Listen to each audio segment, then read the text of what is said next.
खुशखबरी खुशखबरी खुशखबरी। जी हाँ मित्रों, 18 फरवरी महाशिवरात्रि के बाद 4 राशियां ऐसी है जिनके ऊपर भगवान भोलेनाथ की असीम कृपा दृष्टि रहने वाली है। भगवान भोलेनाथ का उनके ऊपर विशेष रूप से आशीर्वाद रहने वाला है। तो जानते हैं इस वीडियो में कि आखिर महाशिवरात्रि कब है, इसका शुभ मुहूर्त क्या है, महाशिवरात्रि पर भगवान भोलेनाथ और माता पार्वती की पूजा करने की विधि क्या है, और ऐसी कौन कौन सी भाग्यशाली राशियां हैं जिनके ऊपर भगवान भोलेनाथ और माता पार्वती की विशेष रूप से कृपा रहेगी, विशेष रूप से आशीर्वाद रहेगा। 4 राशियां ऐसी है जिनकी किस्मत की लॉटरी महाशिवरात्रि के बाद से ही लगने वाली है। उनके बुरे दिन अब समाप्त होने जा रहे हैं। ओम नमः शिवाय, जय श्री कृष्णा, जय मैया पार्वती। मित्रों, हर साल महाशिवरात्रि का शिव भक्त लोगों को बहुत ही बेसब्री से इंतजार रहता है। महाशिवरात्रि के दिन भगवान शिव और माता पार्वती की विधिवत पूजा अर्चना की जाती है और मान्यता है कि महाशिवरात्रि के दिन महादेव की पूजा अर्चना करने और व्रत करने से शिव भक्तों की सभी मनोकामनाएं पूर्ण होती है। हर साल महाशिवरात्रि का त्योहार फाल्गुन महीने के कृष्ण पक्ष की चतुर्दशी तिथि को मनाया जाता है। महाशिवरात्रि के दिन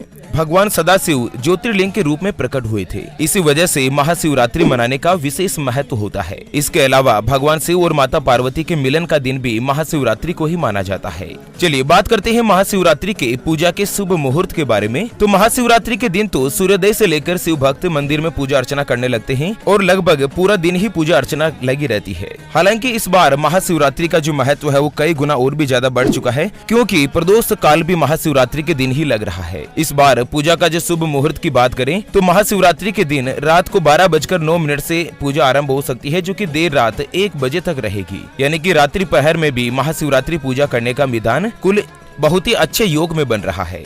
चलिए बात करते हैं महाशिवरात्रि पर भगवान शिव की पूजा विधि के बारे में कि आखिर किस तरह से उनकी पूजा की जाती है। उससे पहले मैं आपको बता दूं कि महाशिवरात्रि के दिन आप अपनी श्रद्धा अनुसार दान पुण्य जरूर करें, जिससे कि गौ माता को हरा चारा खिलाएं, किसी भी गरीब व्यक्ति को वस्त्र दान करें। उसके अलावा मित्रों, भगवान भोलेनाथ के रूप में जो भूखे व्यक्ति है, जो निर्धन है, उनको भोजन करवाने से भी भगवान भोलेनाथ की आपके ऊपर विशेष रूप से कृपा दृष्टि रहती है। चलिए बात करते हैं पूजन विधि के बारे में और उसके बाद जानेंगे कि आखिर कौन कौन सी वो राशियां है जो कि शिवरात्रि के बाद बहुत ही ज्यादा भाग्यशाली होने जा रही है। पूरी जानकारी जानते हैं। उससे पहले आपको एक महत्वपूर्ण बात बताना चाहूंगा कि हिंदू सनातन धर्म में गाय यानी कि गौ माता का विशेष रूप से महत्व बताया गया है। चाहे वेद हो, पुराण हो, ज्योतिष शास्त्र हो या फिर भागवत गीता, सभी जगहों पर गौ माता की पूजा करने का विधान है। दोस्तों, हमारे चैनल ज्योतिषवाणी के द्वारा एक संकल्प लिया गया है कि इस बार महाशिवरात्रि के दिन हरे चारे का एक ट्रैक्टर मंगाएंगे और जहाँ कहीं भी गौ माता का झुंड इकट्ठा रहता है वहाँ पर ट्रैक्टर को घुमा घुमा कर गौ माता के लिए हरा चारा खिलाया जाएगा, उनको भरपेट एक दिन के लिए भोजन करवाया जाएगा।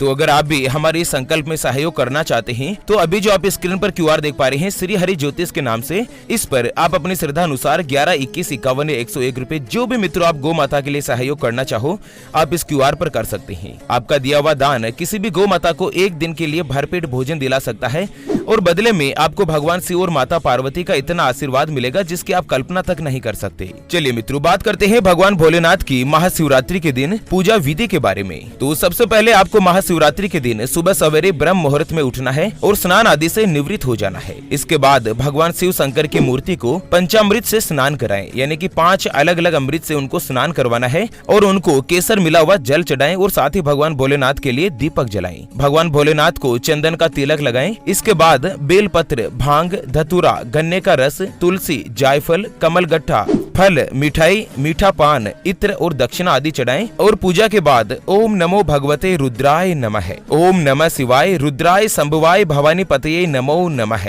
इस मंत्र का 108 बार जाप करें। इस दिन आप चाहे तो शिव पुराण का पाठ भी कर सकते हैं और आप चाहे तो महाशिवरात्रि के दिन रात्रि जागरण भी कर सकते हैं और महाशिवरात्रि के दिन आप व्रत वगैरह भी कर सकते हैं। अगर कोई भी व्यक्ति महाशिवरात्रि के दिन व्रत करता है ना, तो व्रत का पारण 18 फरवरी के दिन लोग बाग व्रत करेंगे, जो कि अगले 19 फरवरी को उसका पारण करके व्रत को पूरा किया जाएगा। 19 फरवरी को महाशिवरात्रि व्रत का पारण सुबह 6:59 से प्रारंभ होगा, जो कि दोपहर 3:24 के मध्य कभी भी किया जा सकता है। अगर आप महाशिवरात्रि के दिन का व्रत रखते हैं ना, तो 18 फरवरी के दिन आपको अन्न ग्रहण नहीं करना होगा। आप चाहे तो फलाहार वगैरह ले सकते हैं। चलिए अब बात कर लेते हैं महाशिवरात्रि के बाद ऐसी कौन कौन सी राशियां है जो कि बहुत ही ज्यादा भाग्यशाली रहने जा रही है, उनके ऊपर भगवान भोलेनाथ की असीम कृपा दृष्टि बनने जा रही है। तो मित्रों, सबसे पहले नंबर पर आती है मकर राशि। जी हाँ, जिनके नाम का पहला अक्षर भो, जा, जी, खी, खू, खे, खो, गा और गी से शुरू होता है, उनकी मकर राशि होती है। मकर राशि में भगवान शंकर की सबसे प्रिय राशियों में से एक है। मकर राशि के स्वामी भगवान शनिदेव माने जाते हैं और भगवान शनिदेव को भगवान शिव का परम शिष्य भी माना गया है। विधि शास्त्र के अनुसार जो भी व्यक्ति महाशिवरात्रि के दिन भगवान शिव शंकर की पूजा अर्चना करता है, उसके ऊपर भगवान शिव शंकर की भी विशेष रूप से कृपा दृष्टि बनी रहती है और इसके अलावा भगवान शनिदेव भी उनके ऊपर विशेष रूप से प्रसन्न होते हैं। मकर राशि वालों को उपाय बताया गया है कि महाशिवरात्रि के दिन आप विधिवत भगवान शिव शंकर और माता पार्वती की पूजा करें और उसके बाद हर सोमवार के दिन भगवान शिव का 108 बार ओम नमः शिवाय का स्मरण जरूर करें, जिससे आपके जीवन में साल 2023 में कोई भी कठिन परेशानी नहीं आएगी। अगर आप अपना खुद का व्यापार करते हैं तो आपका व्यापार दिन दुगुना रात चौगुनी गति के साथ तरक्की करेगा। तो वहीं अगर आप किसी के यहाँ पर नौकरी करते हैं तो भी आपको नौकरी में प्रमोशन मिलेगा और भाग्य का आपको पूरा साथ मिलेगा। चलिए बात करते हैं अगली भाग्यशाली राशि के बारे में। उससे पहले आपको एक महत्वपूर्ण बात बताना चाहूंगा कि जिंदगी में आप कई ऐसे लोगों से मिले होंगे जो बहुत ही ज्यादा मेहनत करते हैं, तो वहीं कुछ लोग ऐसे भी होते हैं जो बहुत कम मेहनत करने के बाद भी बहुत ही आगे तक पहुंच जाते हैं। वहीं आप जिंदगी में कुछ ऐसे लोगों से भी मिले होंगे जो बहुत मेहनत करने के बाद भी आखिर वो हासिल नहीं कर पाते जिनके वो हकदार होते हैं। मित्रों, ये ग्रहों का खेल नहीं तो और क्या है, और इसी के समाधान के लिए हम आप तक लेकर आए हैं आपके अपने जीवन के बारे में व्यक्तिगत यानी कि पर्सनलाइज्ड कुंडली, जिससे आप घर बैठे ये पता लगा सकेंगे कि आखिर आपकी कुंडली यानी कि किस्मत में कोई दोष तो नहीं, अगर दोष है तो वो क्या है और उसका समाधान क्या है, कौन सा ग्रह आपके लिए कमजोर है और कौन सा ग्रह आपके लिए मजबूत है। अगर आप अपनी कंप्लीट भविष्य कुंडली जानना चाहते हैं तो स्क्रीन पर दिए गए नंबर पर व्हाट्सएप पर संपर्क करके आप हमारे ज्योतिष आचार्य गुरुजी से बात कर सकते हैं और अपने कुंडली के बारे में जान सकते हैं। और हाँ मित्रों, कुंडली बनवाना या कुंडली देखना फ्री नहीं होगा,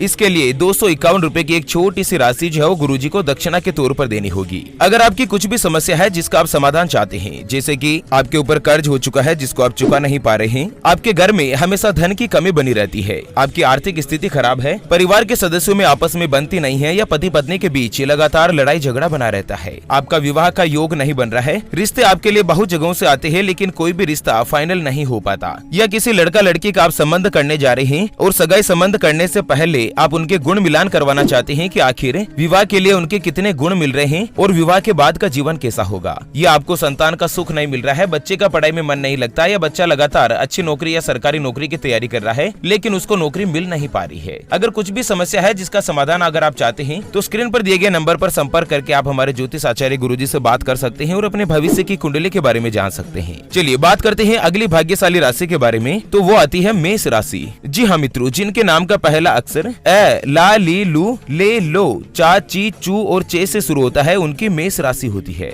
मेष राशि के जातकों पर महाशिवरात्रि के बाद भगवान शिव की असीम कृपा दृष्टि रहेगी।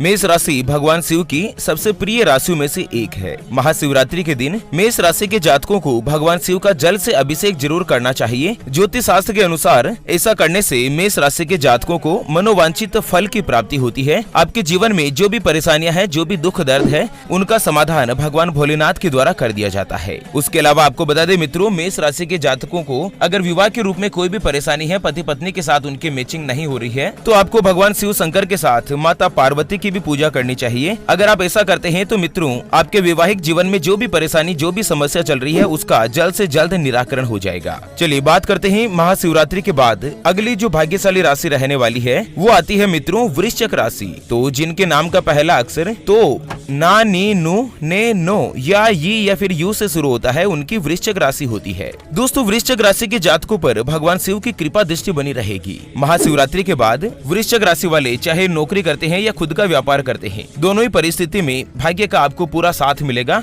और मित्रों, आप अपने आत्मविश्वास के बल पर साल 2023 में सभी चीजों में सफलता हासिल कर पाओगे। वृषभ राशि के स्वामी भगवान मंगल देव है। महाशिवरात्रि के दिन वृषभ राशि के लोग अगर शिवलिंग को जल अर्पित करते हैं तो उनका भाग्य उदय हो सकता है। भगवान भोलेनाथ की पूजा अर्चना करने से अज्ञात भय जो मन में होता है ना, जो आपको असफल बनाने का जो डर रहता है, वो जल्द से जल्द दूर हो जाता है, समाप्त हो जाता है।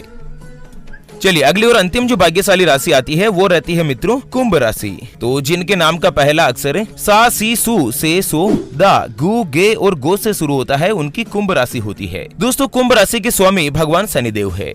और ये कुंभ राशि भगवान शिव शंकर की सबसे प्रिय राशियों में से एक भी है। महाशिवरात्रि के बाद कुंभ राशि के लोगों का जो जीवन है ना, वो एकदम से परिवर्तन होने जा रहा है। 18 फरवरी के बाद आपके भाग्य उदय के दरवाजे जल्द ही खुलने जा रहे हैं और भगवान भोलेनाथ की विशेष कृपा से आपके जीवन में जो भी परेशानी चल रही है, जैसे आपका व्यापार नहीं चल रहा है, नौकरी में आपको तरक्की नहीं मिल रही है या मनचाही नौकरी नहीं मिल रही है, मतलब धन से संबंधित लगभग जो भी परेशानी है ना कुंभ राशि वालों की, वो महाशिवरात्रि के बाद दूर हो जाएगी। आपको एक उपाय बताया गया है कि दोस्तों महाशिवरात्रि के बाद हर सोमवार के दिन ओम नमः शिवाय इस मंत्र का कम से कम 21 या 51 बार जाप जरूर करें, दिन में जब भी आपको समय मिले सोमवार के दिन, जिससे भगवान भोलेनाथ और माता पार्वती का आशीर्वाद आपके ऊपर विशेष रूप से बना रहेगा। चलिए इसी के साथ फिलहाल के लिए इस वीडियो को यहीं पर देते हैं विराम। फिर से होंगे हाजिर एक और नई और काम की जानकारी के साथ। तब तक के लिए ओम नमः शिवाय। जय श्री कृष्णा, जय शिव शंकर।